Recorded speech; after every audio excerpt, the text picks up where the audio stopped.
केतली का निशान है। अभी हम गोरखपुर में हैं, वही गोरखपुर जहां से आदित्यनाथ योगी जी खुद सीएम साहब चुनाव लड़ रहे हैं और उनका मुकाबला सीधे तौर से आजाद समाज पार्टी के राष्ट्रीय अध्यक्ष जो युवा नेता है चंद्रशेखर आजाद, जो उनके खिलाफ चुनाव लड़ रहे हैं और वो अभी वो जनसंपर्क कर रहे हैं। तो उनसे बात करेंगे क्या वह सीएम साहब जिनका मठ है यहाँ पर, क्या उनका मुकाबला कर सकते हैं या नहीं कर सकते हैं, ये बात खुद उनसे बात करेंगे चंद्रशेखर आजाद जी से। सर, जो मतलब स्मार्ट सिटी टीवी में दिखाया जाता है वो आपको दिखा कि नहीं गोरखपुर आने के बाद? ये इतना बड़ा स्मार्ट सिटी देखिए ना सर, आइए दिखाते हैं एक और स्मार्ट सिटी। ये सर स्मार्ट सिटी का दूसरा बड़ा नमूना है और हम शर्त लगाते हैं, आप चेक करा लो, हम रिकॉर्ड निकाल के दे देंगे। पिछले 15-20 दिन के अंदर जब से हमने घोषणा की है कि हमारे लड़ने, तब से किया गया है। क्योंकि मुख्यमंत्री को पता था कि वहाँ शोषित वर्ग के लोग रहते हैं, चंद्रशेखर वहाँ जाएंगे और जाकर दिखाएंगे पूरी दुनिया को कि गोरखपुर स्मार्ट सिटी के नाम पे जो धोखा किया गया वो क्या है।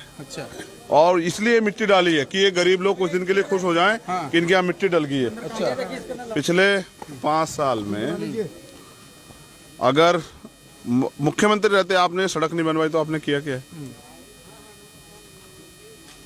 मैं समझता हूँ कि इससे बुरा मतलब सफाई के मामले में, रोजगार के मामले में और परेशानी जो तमाम तरह की बुनियादी परेशानी है, नाली, सड़क वड़क, इसके मामले मैंने इससे ज्यादा। आप अकेले चुनाव लड़ रहे हैं, आपको कमजोर महसूस नहीं हो रहा है कि अकेले हैं आप? अरे भैया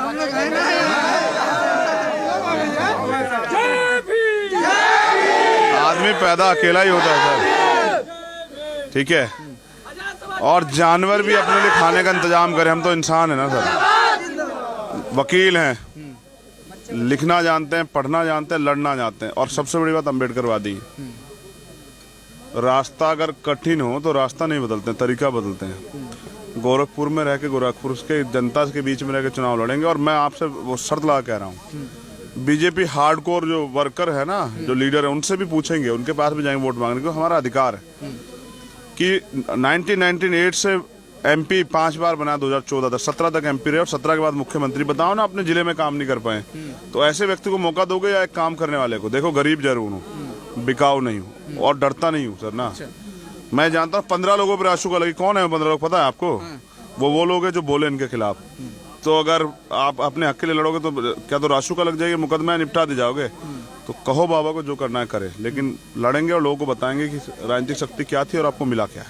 लगातार आप जनसंपर्क कर रहे हैं, क्या लग रहा है कि गोरखपुर की जनता आपको समर्थन दे रही है? ये गोरखपुर की जनता ही, आप मेरे निकलने के बाद पूछना जी, नोट भी दे रही है गोरखपुर की जनता। वोट ही नहीं दे रही है, नोट भी दे रही है। कल दिए 500 का नोट जी, फिर एक और 100 का नोट दिए, कहे कि बेटा नोट भी देंगे और वोट भी देंगे और जिता के भेजेंगे। अच्छा सर, आ रही है वहाँ, ये गर्मी हो रही है बेटा, अगर तुम्हें कुछ हो जाए क्या हो?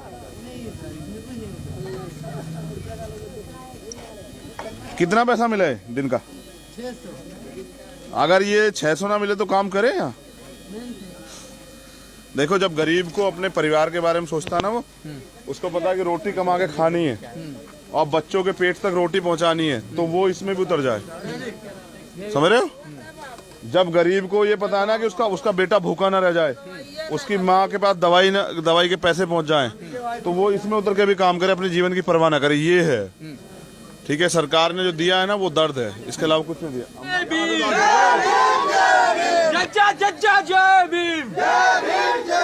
सर, लास्ट सवाल, गोरखपुर की जनता से क्या अपील करना चाहते हैं? देखिए सर, मैं गोरखपुर की जनता से एक सवाल छोड़ रहा हूँ। गोरखपुर की जनता एक तरफ एक तराजू में मुख्यमंत्री योगी आदित्यनाथ जी को रखे और एक में हमें।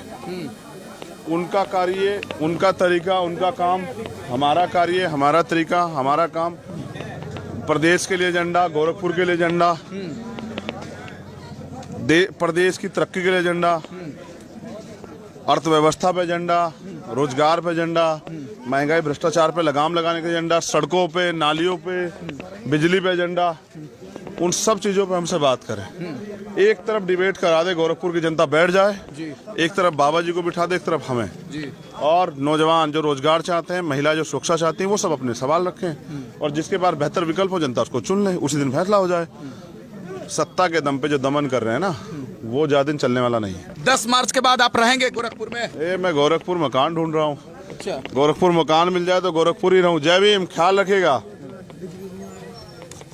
आपके यहाँ प्रत्याशी हैं, हम चंद्रशेखर, मदद कराइएगा। हम यहाँ घर ढूंढ रहे हैं, यहाँ या कुशीनगर, दोनों में जहाँ मिल जाए वहीं रहे। किसी की जमीन ना कब्जाए बाबा की तरह। अच्छा, अपनी मेहनत कमाई से, अपने साथियों के सहयोग से लेख और खरीद के उस पैसे से बनाए मकान। अभी हम गोरखपुर में थे, डायरेक्ट चंद्रशेखर आजाद जी से बात कर रहे थे। वही चंद्रशेखर आजाद जी जो उत्तर प्रदेश के सीएम आदित्यनाथ योगी जी के सीधे तौर से टक्कर दे रहे हैं और कह रहे हैं कि 3 मार्च को केतली पे वोट पड़ेगा, कमल का फूल पे नहीं पड़ेगा, क्योंकि बाबा के पास कोई विकास का ऑप्शन नहीं है। हमारे पास विकास का ऑप्शन है, लेकिन देखना दिलचस्प होगा कि 10 मार्च को क्या आदित्यनाथ योगी जी गोरखपुर से हारेंगे या चंद्रशेखर हारेंगे, ये वक्त बताएगा भाई साहब। जय भीम। कौन सा मौला है? एक आदमी बताओ। टुकड़ा नंबर 1 बिशनपुरवा। हम तुम्हें इतनी बार क्यों सुना है पता है? कि बाबा को ये ना सुनाई दे, दिखाई दे। समझ रहे हो? अब ये देख रहे हो, हमारा कद इसमें 1 फीट कम हो गया है, क्योंकि पिछले महीने बाबा को ये पता लगा कि यहाँ इंसान रहते हैं, यहाँ सड़क बननी चाहिए, सीवर लाइन डलनी चाहिए। अब उस पर काम हो रहा है। इसको स्मार्ट सिटी बने देख लीजिए कितना समय हो गया है। इसकी रैंक चौथी क्यों है ना? क्योंकि यहाँ जो सांसद हैं, यहाँ जो मुख्यमंत्री हैं, वो बाबा जी जैसे लोग हैं, एक्सीडेंटल लोग।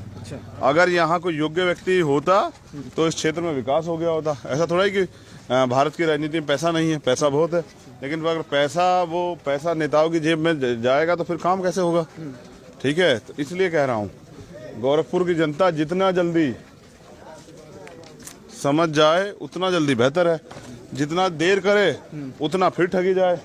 जिनको अजमा लिया है पिछले 5-5 साल, 10-10 साल, 15-15 साल, 5-5 बार MP इसको जब बना दिया है, आप ठीक हो, उन पे आप भरोसा करें तो फिर वही धोखा खाएं। तो आपके यहाँ मैं प्रत्याशी चंद्रशेखर आजाद, तो इसलिए मैं चाहता हूँ कि यहाँ की जनता अब धोखा ना खाए। आप ठीक हैं सर? इसलिए मैं चाहता हूँ कि यहाँ की जनता धोखा ना खाए। इसलिए वैसे निकम्मे नकारा लोगों को, एक्सीडेंटल लोगों को हटाएं और काम करने वाले लोगों को मौका दें। सर, कल जाफराबाद परसों गए थे आप, जो मंदिर के जस्ट सामने है, और खास करके वहाँ अल्पसंख्यक मुस्लिम समुदाय के रहते हैं, जो रोड टूटी थी, आपने दिखाने का काम किया। देखिए, मुझे लगता है ना, बाबा सिर्फ अपने भाषण में नफरत नहीं बांटते हैं, अपने काम में भी बांटते हैं। अच्छा।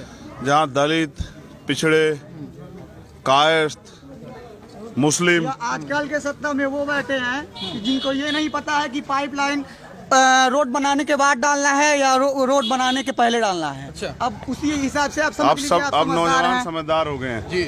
तो उन्होंने जानबूझ के उन बस्तियों में, उन क्षेत्रों में काम नहीं कराया, क्योंकि उनके अंदर नफरत है। अगर भाषण में नफरत है तो चल जाएगा। अच्छा। कि ये राजनीतिक भाषा होती है, लेकिन अगर मन में अंदर नफरत है तो ये नहीं चल पाएगा। इसका खामियाजा गोरखपुर के उस समाज को, जिसमें कायस्थ समाज, जिसमें बनिया समाज, जिसमें बैकवर्ड समाज के जो मोहल्ले हैं जहाँ वो लोग रहते हैं, शेड्यूल कास्ट के मोहल्ले हैं जहाँ वो लोग रहते हैं, और माइनॉरिटी के जो मुस्लिम, जैन, बोध, सिख जहाँ रहते हैं, वहाँ यही हाल है। और उनको भी अपने हित में फैसला लेना चाहिए। सर, मैं गोरखपुर में लगातार कैंपेन में, चलो मिलो, लगातार गोरखपुर में मैं कैंपेन में हूँ। डोर टू डोर हम लोग काम कर रहे हैं। इससे ज़्यादा नाम तो बड़ा अच्छा है, लेकिन व्यवस्थित रूप से जो बुनियादी सुविधा है उनके आधार पर इससे ज़्यादा घटिया क्षेत्र, जिला नहीं बनाएगा किसी को मुख्यमंत्री योगी आदित्यनाथ। वो यहाँ 5 बार से MP हैं, और 5 बार से MP के बाद पिछले 5 साल से वहाँ मुख्यमंत्री है। और मैं समझता हूँ कि गांव देहात का क्षेत्र भी बहुत अच्छा होगा इसके मुकाबले। सर, क्या लग रहा है, सीएम साहब को आप टक्कर दे पाएंगे? क्योंकि उनके पास सारे साधन है, व्यवस्था है, और आप अपने साधन से लड़ पाएंगे? सर, साधन कहते हैं ना, आवश्यकता आविष्कार की जननी होती है जी। और हमारा आविष्कार लोकतंत्र में यही है कि एक दिन तो गरीबों के पास भी आता है। हम आपके यहाँ प्रत्याशी हैं भैया 322 पे, और आपसे मदद चाहते हैं। जैसा हमने कहा कि आवश्यकता आविष्कार की जननी होती है, लोकतंत्र में हम ये समझ पाए हैं कि सबके पास वोट का अधिकार है। अगर आप अपनी वोट को तैयार करके उसका सही प्रयोग करते हैं, और आपका वोटर दूर खड़ा होकर फोटो ना खींचे, आपके करीब आके अपने आप सेल्फी ले ले, तो आप समझ लो, चलाओ फोन अब, तो आप समझिए कि आप आगे बढ़ रहे हैं। वोट अल्टीमेटली वोट किसको देनी है? जनता को। उस जनता को बस हमें तैयार करना है कि वोट है क्या, इस बात के लिए सर। केतली का निशान है।